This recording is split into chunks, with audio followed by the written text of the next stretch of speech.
अस्सलाम वालेकुम। Welcome to my channel voice over by Amna. I hope कि आप खुश होंगे। कहानी शुरू करने से पहले आपसे रिक्वेस्ट है कि अगर आपको मेरा कंटेंट पसंद आता है तो प्लीज़ मेरे चैनल को सब्सक्राइब करें। आइए कहानी का आगाज़ करते हैं। वसीम ने कहा, मुझे नरगिस से ज़रा भी लगाव नहीं। इसे छोड़ते हुए मुझे ज़रा सा भी दुख नहीं होगा। वो ख़ानदानी जबर के नतीजे में मेरी ज़िंदगी में दाखिल हुई थी। अगर शराफत से दिन गुजारती है तो अच्छा है, वरना मुझे इंतहाई कदम उठाना ही होगा। मुझे तो ज़िंदगी भर कराची में रहना है और तुम्हारे साथ रहना है। इस हतमी वजाहत ने ताबिंदा के तमाम अंदेशे और खदशात रफ़े कर दिए। वसीम की संजीदगी और पुरअज़्म गुफ्तगू को देख और सुनकर वो मुतमईन हो गई कि वसीम सिर्फ़ और सिर्फ उसी का है। इस पुख्ता और खुशाइंद एहसास ने उसे हर गम और हर फिक्र से बेनियाज कर दिया। आफ्ताब हुसैन इस बाहिया सूरत हाल से आगाह हुआ तो उसके हाथ पांव से जान निकल गई। ताहम चर्ब ज़बान दामाद ने जैसे अपनी बीवी को राम किया था, वैसे ही बुलंदोबाग वादे वईद से उसने सुसर जी को भी शांत कर दिया। आफ्ताब हुसैन ताबिंदा की तरह वसीम की मोहब्बत में अंधा नहीं हुआ था कि एक आंखें बंद करके एक मरतबा फिर उसकी बातों का एतबार कर लेता। इसका इत्मीनान एक समझौता था, इसके सिवा कोई चाराकार भी नहीं था। अय्यार दामाद ने उसे एक बंद गली में ला खड़ा किया था। इस तमाम तर कोफ्त और दिल शिकस्तगी के बावजूद भी उसका जहन एक सवाल का जवाब ढूंढने में मसरूफ़ था, और वो सवाल था कि वसीम और ताबिंदा की शादी की खबर मीरपुर खास तक कैसे पहुंची। जहन इस सवाल के जवाब में दो ऑप्शन दे रहा था। नंबर 1, ये सब वसीम का स्टेज किया हुआ एक ड्रामा है। उसने एक सोचे समझे मंसूबे के तहत ये सब किया है। वसीम पर से उसका एतमाद उठ गया था, लिहाजा वो इसके बारे में इंतहाई मनफी अंदाज में सोचने पर मजबूर था। नंबर 2, ये खबर लाखों ने वसीम के घर वालों तक पहुंचाई होगी। उसने दोनों इम्कानात पर घंटों गौर व फिक्र किया और इसे सेकंड ऑप्शन में ज़्यादा करंट नज़र आया। लाखू भी इस किस्म की हरकत कर सकता था। वसीम से तो कुछ कहना सुनना ही बेकार था, लिहाजा आइंदा रोज़ उसने दफ्तर में लाखू को घेर लिया। जब सारी सूरत हाल उसे बताने के बाद आफ्ताब ने उससे बात पुछ की तो वो बड़ी बड़ी कस्में खाकर साफ मुकर गया। आफ्ताब हुसैन के पास खामोशी इख्तियार करने के सिवा कोई चारा नहीं रहा, तो उसने सब कुछ अल्लाह पर छोड़ दिया। दूसरी तरफ मुनासिब मौका और तन्हाई मैसर आते ही वसीम ने भी लाखू से कड़ी पूछताछ की, लेकिन वो इसके सामने भी साफ मुकर गया, जबकि हकीकत ये थी कि ये आग उसी की लगाई हुई थी। वो बहुत ही काहियाँ और मौका परस्त साबित हुआ था। चंद दिन खैरियत से गुजरे थे कि कादिर बख्श ने वसीम पर चढ़ाई के लिए कराची का रुख कर लिया। कलीम दुरानी ने तो सिर्फ अपने बेटे से गर्मा गर्मी की थी, ताबिंदा को उसने एक भी सख्त लफ्ज़ नहीं कहा था। जो भी था वो इसकी बहू बहरहाल थी, लेकिन कादिर बख्श के लिए ताबिंदा की हैसियत किसी खतरनाक दुश्मन जैसी थी, जो अगर वसीम को अपनी मुट्ठी में ले लेती तो कादिर बख्श की बेटी नरगिस की ज़िंदगी ख़राब हो सकती थी, जबकि वो वसीम के 2 बच्चों की माँ भी थी। चुनांचे कादिर बख्श ने वसीम के साथ ही ताबिंदा को भी बहुत कुछ सुना डाला और जाते हुए अपने दामाद को ये धमकी भी दे गया, इस औरत से जितनी जल्दी मुमकिन हो पीछा छुड़ा लो, वरना मैं वो कुछ करूँगा कि तुम्हारे लिए मुश्किलात पैदा हो जाएंगी। कादिर बख्श ने निहायती संगीन अल्फाज में कहा। इस औरत से इसकी सीधी सीधी मुराद ताबिंदा ही थी। एक लम्हे के तवक्कुफ से उसने इजाफा किया, मैंने जब तुम्हारी शादी की खबर सुनी तो यही समझा था कि ये मामूल की बात होगी। बड़े शहरों में आबाद हमारे लोग इस किस्म की गुजारा चलाऊ शादियां कर लेते हैं, लेकिन जब मैं तुम्हारे बाप से मिला तो उसकी संजीदगी देखकर मैं परेशान हो गया। कलीम ने मुझे बताया है कि तुम इस औरत के चक्कर में गर्दन गर्दन तक फंसे हुए हो और इसकी खातिर तुम ज़मीन और जायदाद और ख़ानदान से हर ताल्लुक भी तोड़ने को तैयार हो। मगर कान खोल कर सुन लो, मैं अपनी बेटी के साथ कोई ज़्यादती नहीं होने दूंगा। अगर किसी भी हवाले से तुमने नरगिस और इसके बच्चों की हक तलफी की तो फिर तुम्हारी खैर नहीं होगी। कादिर बख्श जो कुछ कहने आया था कहकर चला गया और इसके जाते ही वसीम तफक्कुरात में घिर गया। कादिर बख्श अपने गांव का वडेरा भी था, अगरचे वो एक छोटा वडेरा था, ताहम वो असर रसूख में हर तरह कलीम दुरानी से ज़्यादा ताकतवर था। इसकी पहुंच गांव और मीरपुर खास की तरह कराची में भी थी। अगर वो अपनी बेटी के हुकूक की हिफाजत के लिए हम ठोक कर खड़ा हो जाता तो वसीम के लिए वाकई मुश्किलात खड़ी हो सकती थीं। कादिर बख्श की बातों ने अगरचे ताबिंदा का दिल खून कर दिया था, लेकिन एक बात से उसे बड़ी तकवीत और तमानियत थी कि वसीम उसकी खातिर हर मराज से दस्तबरदार होने को तैयार था। इंसान बड़ा खुशफहम है, आर्जी राहत को पाकर ये समझ बैठता है कि अब सारी ज़िंदगी चैन और सुकून से गुजरेगी, मगर आमतौर पर ऐसा होता नहीं। लिहाजा ताबिंदा के साथ भी ऐसा न हो सका। कादिर बख्श की धमकी को चंद दिन ही गुजरे थे कि एक नई उस्ताद ताबिंदा पर आन टूटी। एक रोज़ वसीम दफ्तर के लिए घर से निकलने ही वाला था कि कादिर बख्श, कलीम दुर्रानी, नरगिस और उसके 2 बच्चों समेत आधम का। इस बेहुदा सूरत हाल ने ताबिंदा और वसीम को हद दर्जा परेशान कर दिया। यूँ महसूस होता था कि कलीम दुर्रानी और कादिर बख्श एक ख़ास प्लानिंग के तहत आए हैं। फिर उन्होंने अपने मुश्तरका फैसले से वसीम को आगाह कर दिया। ठीक है, हम तुम्हारी दूसरी शादी को तस्लीम करते हैं, अब तुम्हें भी हमारी एक शर्त मानना होगी। वसीम और ताबिंदा ने बैक वक्त चौंक कर उनकी तरफ देखा। वसीम ने पूछा, कौन सी शर्त? कादिर बख्श और कलीम दुर्रानी के बीच मायनाखेज निगाहों का तबादला हुआ। फिर कादिर बख्श ने निहायत ही ठहरे हुए लहजे में कहा, तुम्हें अपनी दूसरी बीवी को भी गांव में रखना होगा, जिस तरह मेरी बेटी नरगिस वहां रह रही है। ये कैसे हो सकता है? वसीम सिटपिटा कर रह गया। मेरी मुलाजमत कराची में है, मैं ज़्यादातर यहाँ रहता हूँ, इसलिए ताबिंदा भी मेरे साथ यहीं रहेगी। अगर तुम्हारी दूसरी बीवी गाँव जाकर नहीं रह सकती तो फिर नरगिस भी इधर ही रहेगी। कादिर बख्श ने फैसलाकुन अंदाज में कहा, मैं इसीलिए इसे और इसके दोनों बच्चों को साथ लेकर आया हूँ। वसीम शिशोपन में पड़ गया। उसके बाप कलीम दुर्रानी ने समझाने वाले अंदाज में कहा, कादिर बख्श उसूल की बात कर रहा है, दोनों बीवियों के साथ मसावी सलूक होना चाहिए। या तो तुम ताबिंदा को भी हमारे साथ गाँव भेज दो और या फिर नरगिस और इसके बच्चों की रिहाइश का यहीं बंदोबस्त करो। हम दोनों ने बहुत सोच समझ कर ये मुतफक्का फैसला किया है। इन दोनों बड़ों का ये फैसला रवायत और मामूल से बहुत हट कर था। लिहाजा वसीम ने एहतिजाजी लहजे में कहा, ऐसा कैसे कहाँ होता है बाबा साईं? कलीम की जगह कादिर बख्श ने जवाब दिया, ऐसा भी कहीं होता है या नहीं, इस बहस में पड़ने की ज़रूरत नहीं, लेकिन ये बात तय है कि नरगिस के सिलसिले में ऐसा ही होगा। बिलाखिर वसीम को इस एकतरफा फैसले के आगे सर झुकाना पड़ा। चंद रोज़ तक नरगिस और दोनों बच्चे भी तारिक रोड वाले इस फ्लैट में इनके साथ रहे। फिर इसने पहली बीवी और 2 बच्चों की रिहाइश के लिए महमूदाबाद में बंदोबस्त कर दिया। ये एक 2 मंजिला मकान का पोर्शन था। बालाई मंजिल पर मालिक मकान खुद रिहाइश पजीर था। ज़ेरी मंजिल को 2 बराबर हिस्सों में तकसीम करके उसने किराए पर उठा दिया था। इन्हीं 2 हिस्सों में से एक वसीम ने नरगिस और बच्चों के लिए किराए पर हासिल कर लिया। जब दोनों बीवियां एक ही शहर में आबाद हो गईं और दोनों की रिहाइश में कोई ज़्यादा फासला भी नहीं था, तो इस पेचीदा मसले ने सर उठाया कि वसीम कब किस बीवी के साथ रहेगा।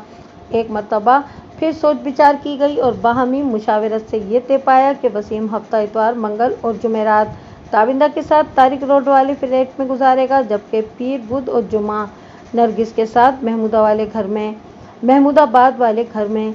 इस प्रोग्राम में दोनों बीवियों ने इत्तेफाक किया और ज़िंदगी आगे बढ़ने लगी। नरगिस इस प्रोग्राम पर ज़्यादा तकलीफ में नहीं थी। वो पहले भी महीने 2 महीने में एक बार शौहर की शक्ल देखती थी, इसलिए शौहर के बगैर रहने की आदी हो चुकी थी। वैसे भी गांव और शहर के माहौल में इस हवाले से बड़ा फ़र्क देखने में आता है, इसीलिए ये फैसला ताबिंदा को एक अजियत, एक कोफ्त में मुब्तला कर गया था। पहले हफ्ते के 7 दिन वसीम पर उसका कब्जा था, वो महज 4 दिन के लिए उसे मैसर था।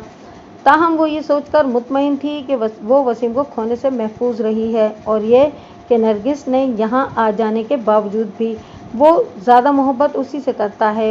ये वसीम की अदाकारी का कमाल था कि उसने ताबिंदा को अब तक अपना गिरविदा बना रखा था।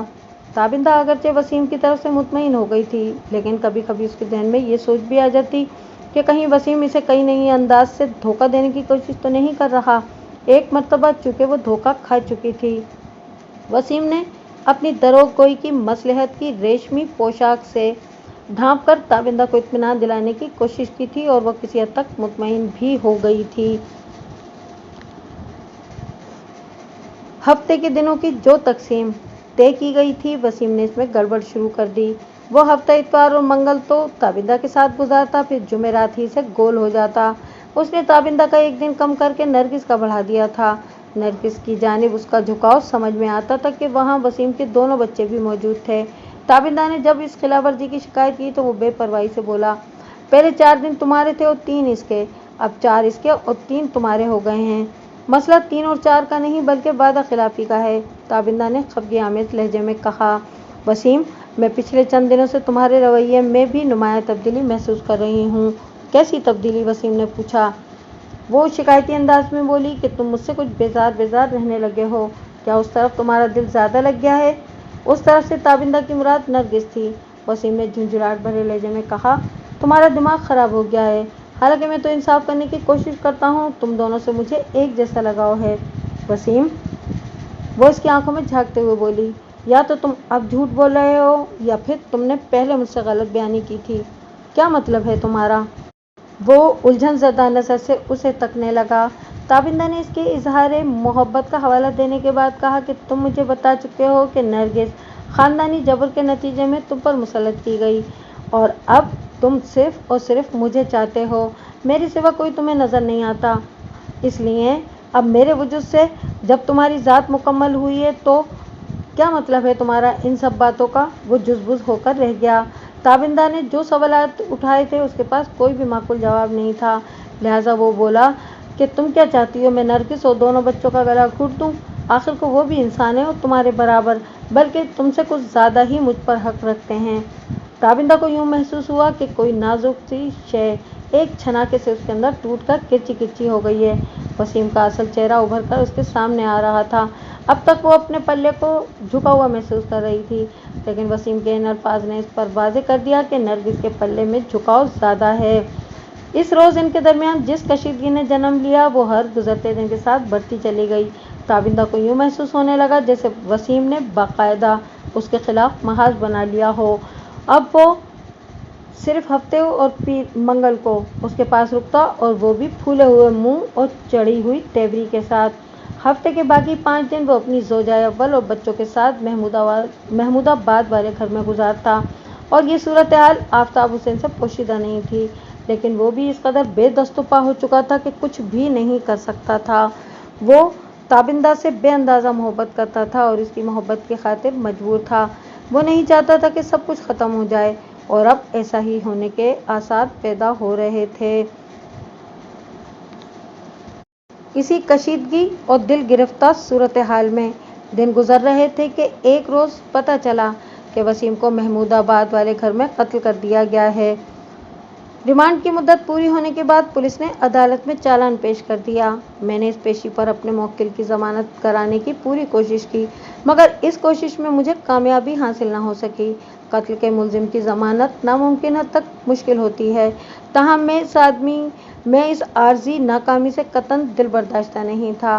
اس دوران میں نے آفتاب حسین کی مدد سے اتنی دوڑ دھوپ کر لی تھی کہ میں اپنی سائٹ کے حوالے سے کلی طور پر مطمئن تھا۔ عدالت نے درخواست ضمانت کو نامنظور کرتے ہوئے ملزمہ تابندہ کو جوڈیشل ریمانڈ پر جیل بھیج دیا۔ آئندہ 2-3 پیشیاں عدالت کی تکنیکی کارروائی کی نظر ہو گئیں۔ میں اس سست اور سپاٹ کارروائی کی تفصیل بیان نہیں کروں گا، آپ بور ہو جائیں گے۔ اس دوران ملزمہ کا باپ آفتاب حسین میرے رابطے میں رہا اور اس نے میری ہدایت پر عمل کرتے ہوئے تمام اہم اور ضروری معلومات مجھے فراہم کر دیں۔ آفتاب حسین بے حد تعاون کرنے والا ثابت ہوا۔ وہ ایک بڑے سرکاری آفیسر کا پی اے تھا اور اس کے تعلقات بھی وسیع تھے، لہٰذا مطلوبہ معلومات حاصل کرنے میں اسے کسی دقت یا دشواری کا سامنا نہیں کرنا پڑا تھا۔ باقاعدہ سماعت کا آغاز کوئی 3 ماہ بعد ہوا۔ عدالتی کارروائی کا احوال بیان کرنے سے پہلے میں چند اہم باتیں آپ کے علم میں لانا ضروری سمجھتا ہوں، جن میں سر فہرست تو پوسٹ مارٹم کی رپورٹ ہے۔ علاوہ ازیں تابندہ کی گرفتاری اور دیگر معاملات بھی اہم ہیں۔ پوسٹ مارٹم کی رپورٹ کے مطابق مقتول وسیم درانی کی موت 25 فروری بروز صبح 9 بجے اور 10 بجے کے درمیان واقع ہوئی تھی۔ اس کی موت کا سبب سینے میں گھسنے والی .32 کیلیبر کی وہ 2 گولیاں تھیں جو کسی پسٹل سے فائر کی گئی تھیں۔ ان میں سے ایک گولی نے مقتول کے دل کو چھید ڈالا تھا اور دوسری پھیپھڑے کو پھاڑتی ہوئی نکل گئی تھی۔ رپورٹ کی روح سے مذکورہ پسٹل پر سائلنسر بھی لگا ہوا تھا۔ یہ خاموش فائرنگ اتنی مؤثر ثابت ہوئی کہ مقتول نے موقع پر ہی جان دے دی تھی۔ میرے موکل کو اس کے میکے واقع ایف سی ایریا سے گرفتار کیا گیا تھا۔ یہ گرفتاری مقتولہ کی پہلی بیوی نرگس کی نشاندہی پر لگ بھگ دوپہر 1 بجے عمل میں آئی تھی۔ وہ اس وقت گھر کے کچن میں دوپہر کا کھانا پکا رہی تھی اور اس روز ملزمہ کا باپ آفتاب حسین بھی گھر میں موجود تھا۔ आफ्ताब हुसैन ने इस दिन खास तौर पर दफ्तर से छुट्टी की थी। इन दिनों वो शदीद किस्म के जहनी दबाव में था। ताबिंदा की तेजी से तारीख होते मुस्तकबिल ने उसे पछतावों और परेशानियों के गिरदाव में ला फेंका था, जहां से निकलने का उसे कोई रास्ता दिखाई नहीं देता था। अदालत की बाकायदा कार्रवाई का आगाज हुआ। जज ने फर्द जुर्म पढ़कर सुनाई। मुल्जिमा ने सेहत जुर्म से साफ इनकार कर दिया। ताबिंदा ने मौजिद अदालत के रूबरू जो बयान हल्फी रिकॉर्ड कराया, मैं इस बयान से पहले ही कह चुका था कि वो पुलिस की कस्टडी में दिए गए बयान से मुनहरिफ हो जाए, और जो वो रिमांड की मुद्दत में पुलिस को दे चुकी थी। लिहाजा मेरी मौक्किल ने मौजिद अदालत के सामने जो बयान दिया, मैं इसका खुलासा आपकी खिदमत में पेश करता हूँ, ताकि इस्तग़ासा के गवाहों की शहादत से पहले आपके जहन में सूरत हाल मज़ीद वाज़ेह हो जाए। ताबिंदा ने मकतूल के हालिया रवैये और साबिक सलूक की तफसीलात से अदालत को आगाह करने के बाद बयान दिया कि इन हालात में वो सख्त मुसीबत में मुब्तला होकर रह गई थी। जिन रातों को वसीम ने वापस नहीं आना होता था, वो अपने अब्बू के घर चली जाती, क्योंकि वो तारिक रोड वाले जिस फ्लैट में रहते थे, वहाँ इनके अलावा और कोई फैमिली आबाद नहीं थी। हर फ्लैट में छड़े छांट मिलकर रह रहे थे। वसीम की मौजूदगी की बात तो अलग थी, लेकिन उसके ग़याब में वहाँ तन्हे तन्हा रात गुजारते हुए वो बेहद डरती थी। लिहाजा वो फ्लैट पर ताला डालकर अपने मैके चली जाती।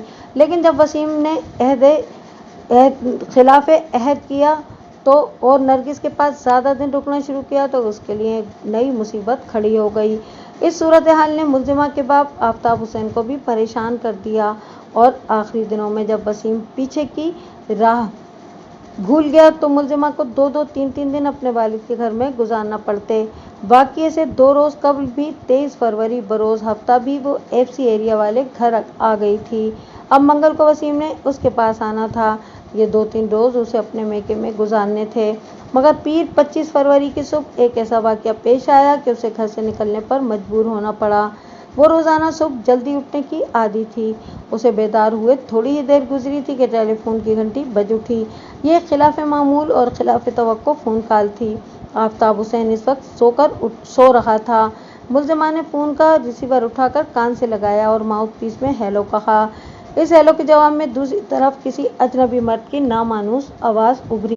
इस शख्स ने बड़े पुरस्कार अंदाज में मुल्जिमा से कहा कि वो इसका एक खैर ख्वाह बोल रहा है और इसे इत्तला फराहम कर रहा है कि आज दोपहर में किसी वक्त उसका शौहर अपनी पहली बीवी और 2 बच्चों के साथ मीरपुर खास जा रहा है और उसकी वापसी की कोई उम्मीद नहीं। अगर वो अपने शौहर को हमेशा हमेशा के लिए खोना नहीं चाहती, तो जितनी जल्दी मुमकिन हो महमूदाबाद वाले घर में पहुंचकर उसे रोक ले। मुल्जिमा ने इत्तला फराहम करने वाले खैर खां का नाम पूछा तो उसने बड़ी उजलत में ये कहते हुए फ़ोन बंद कर दिया कि मुल्जिमा उसके बारे में तहकीक और तफ्तीश के चक्कर में पड़कर वक्त ज़ाया करेगी, बल्फाज़े दीगर खुद अपने हाथों से अपने पाँव पर कुल्हाड़ी मारेगी। अगर वो अपने शौहर को रोकना चाहती है तो फिलफौर अपनी सौतन नरगिस के घर पहुंच जाए, वरना हाथ मलती रह जाएगी। मुल्जिमा ने रिसीवर क्रेडिल किया और गहरी परेशानी में मुब्तला हो गई। इंसान परेशानी में अपनों को ही पुकारता है। इसे इन हालात में अपना सिर्फ एक ही शख्स नज़र आ रहा था, और वो था उसका बाप आफ्ताब हुसैन। उसने जल्दी जल्दी अपने बाप को उठाया और नहायत ही मुख्तसर अल्फाज में उसे ताज़ा तरीन सूरत हाल से आगाह कर दिया। ये सुनते ही आफ्ताब की परेशानी दो चंद हो गई। थोड़ी बल्कि लम्हाती सोच विचार के बाद वो एक फैसले पर पहुंच गया। उसने मुल्जिमा से कहा कि वो अभी उसके साथ महमूदाबाद जाएगा। आज इस बात का फैसला हो ही जाए कि आखिर वो मरदूद चाहता क्या है। कतरा कतरा जहर पीकर अजियत में मुब्तला रहने से बेहतर है कि इंसान प्याला भर के नोश करके मौत को गले लगा ले। मुल्जिमा ने अपने बाप की दिल शिकस्तगी और कसम पुरसी देखी तो उसका जिगर खून हो गया। एक फौरी फैसले के तहत उसने बाप से कह दिया कि वो अकेली ही महमूदाबाद जाएगी। बाप ने हत्तुल इम्कान जिद की कि वो भी इसके साथ जाएगा, लेकिन इसके जहन पर एक जिद सी सवार हो गई थी कि वो खुद अपने हाथों से इस मसले को हल करेगी। लिहाजा वो बाप की जिद के सामने डट गई। बिलाखिर आफ्ताब हुसैन को बिखरी हुई बेटी के सामने हथियार डालना पड़े और मुल्जिमा के लिए महमूदाबाद की तरफ रवाना हो गई। पुरस्कार कॉल लगभग सुबह 7:30 बजे मौसूल हुई थी। मुल्जिमा ठीक 8:30 बजे मकतूल के दरवाजे पर दस्तक दे रही थी। दरवाज़ा मकतूल ही ने खोला और अपने सामने मुल्जिमा को खड़े देखकर मुल्जिमा ने उसकी मबहूतियत को तोड़ते हुए कहा कि वो इसे घर के अंदर आने दे, क्योंकि वो इससे जो कुछ कहने आई है गली में खड़े खड़े नहीं कहा जा सकता। पता नहीं मकतूल के जी में क्या आई कि उसने मुलजिमा को घर में दाखिल होने की इजाज़त दे दी। घर के अंदर आने के बाद पता चला कि नरगिस और दोनों बच्चे मौजूद नहीं हैं। मकतूला ने मुलजिमा की आंखों में उभरने वाले सवाल को फौरन भांप लिया और फौरी तौर पर वजाहत करते हुए बोला, नरगिस बच्चों को स्कूल छोड़ने गई है, अभी 10 मिनट में वापस आ जाएगी, लेकिन तुम इस वक्त यहाँ। मुलजिमा ने नहायत ही मुख्तसर अल्फाज में इस वक्त यहाँ की तफसील बयान करते हुए मकतूल को पुरअसरार टेलीफोन कॉल के बारे में बता दिया। पूरी बात सुनने के बाद मकतूल ने अपने किसी ऐसे प्रोग्राम से साफ इनकार कर दिया और मुलजिमा से कहा कि किसी ने उसे मिसगाइड किया है। अगर उसे मकतूल की बातों का यकीन नहीं आ रहा तो वो नरगिस से तस्दीक कर ले, वो बस आने ही वाली होगी। वो अपनी सौतन का इंतज़ार करते हुए मकतूल से बातें करने लगी। ये गुफ्तगू शिकवा शिकायत और बरहमी पर मुश्तमिल था। मुलजिमा की गर्मा गर्मी के जवाब में मकतूल ने अपनी पोजीशन वाज़ेह करते हुए इसे बताया कि वो अपनी पहली बीवी से सख्त नाराज़ है। गुज़िश्ता रोज़ इनके बीच बड़ी शदीद झड़प हो चुकी है और बातचीत अभी तक बंद है, और ये कि वो बहुत जल्द नरगिस को नज़रअंदाज करके सारी तवज्जो उसी पर मबजूल करने वाला है। मकतूल की ये चिकनी चुपड़ी बातें मुलजिमा को एक खूबसूरत धोखे से ज़्यादा कुछ न लगीं। वो इसके रवैये और सलूक से बरगश्ता हो चुकी थी, लिहाजा उस पर एतबार करने को जी नहीं चाहता था। जब उसने अपने महसूसात को मकतूल तक पहुँचाया तो बड़ी बड़ी कस्में खाकर उसे यकीन दिलाने की कोशिश करने लगा। मुलजिमा इस किस्म की कहानियाँ बहुत सुन चुकी थी, लिहाजा वो अपने मौक़िफ़ पर डटी रही। इसी बहसा बहसी में 9 बज गए। इसे यहाँ आए हुए लगभग आधा घंटा गुजर चुका था, लेकिन अभी तक नरगिस की वापसी नहीं हुई थी। मकतूल ही की ज़बानी से मालूम हुआ था कि उसके दोनों बच्चे 2 गली छोड़कर एक स्कूल में पढ़ने लगे हैं। रुखसाना क्लास 1 में और सुल्तान क्लास 2 में था।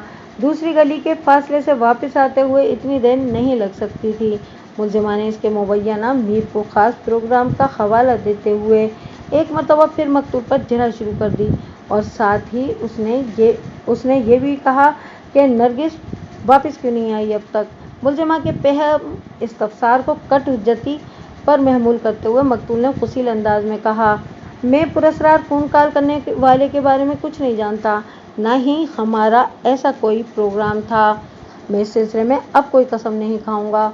तुम खुद सोचो, अगर हमें खामोशी से मीरपुर ख़ास रवाना होता तो बच्चों को स्कूल क्यों भेजते? तुम स्कूल जाके मालूम कर लो। और जहाँ तक नरगिस के वापस न आने का ताल्लुक़ है तो हो सकता है कि सब्ज़ी गोश्त और सौदा सरफ की ख़रीदारी के लिए दुकान की तरफ चली गई हो। मैं भी इसी के इंतज़ार में बैठा हूँ, वो आए तो मैं दफ्तर के लिए निकलूँ। मकतूल ने बड़े मुदल्लिल और माकूल अंदाज में वजाहत पेश की तो मुलजिमा तज़ब्ज़ुब का शिकार हो गई। जहन में एक ख्याल ये आ रहा था कि मकतूल के दिल और नीयत में कोई खोट नहीं। इसके साथ ही ये ख्याल भी गर्दिश कर रहा था कि ये शख्स भरोसे के लायक नहीं, इस पर एतमाद करना सरासर हिमाकत होगी। ये मुत्तहिद बार धोखा दे चुका है, इससे कुछ भी बईद नहीं। इन्हीं मुतज़ाद सोचों और परागंदा ज़हनो दिल के साथ वो 9:15 बजे मकतूल से ये कहते हुए वहाँ से रुखसत हो गई, वसीम मैं तुम पर आखिरी मरतबा फिर भरोसा कर रही हूँ। अगर इस बार भी तुमने मेरे एतमाद का खून किया तो मुझे अपनी ज़िंदगी से खारिजी समझना। मैं ज़िंदा रहूं या ख़ुद को ख़त्म कर लूं, लेकिन आज के बाद तुम मेरी सूरत देखने को तरस जाओगे। मकतूल ने वक्त रुखसत एक दफ़ा फिर उसे यकीन दिलाने की कोशिश की कि वो आज रात दफ्तर से सीधा उसके पास आएगा और आने वाले 3 दिन वो मुसलसल उसी के साथ क़याम करेगा। मुलजिमा 9:15 बजे महमूद वाले घर से निकली और कमोबेश 10 बजे वो FC एरिया पहुँच गई। इसके वहमो गुमान में भी नहीं था कि मकतूल ने वाकई आज आखिरी मरतबा उसकी सूरत देखी थी। जब दोपहर 1 बजे इस इल्ज़ाम के साथ उसे गिरफ्तार किया गया कि उसने अपने शौहर वसीम दुरानी का खून कर दिया है तो वो हक्का बक्का रह गई। उसने अपनी सफाई और बेगुनाही में बहुत कुछ कहना चाहा, लेकिन पुलिस वालों ने उसकी एक न सुनते हुए दुरुस्त लहजे में सिर्फ इतना कहा, बीबी तुम्हें जो कुछ भी कहना है उधर अदालत में जाकर कहना।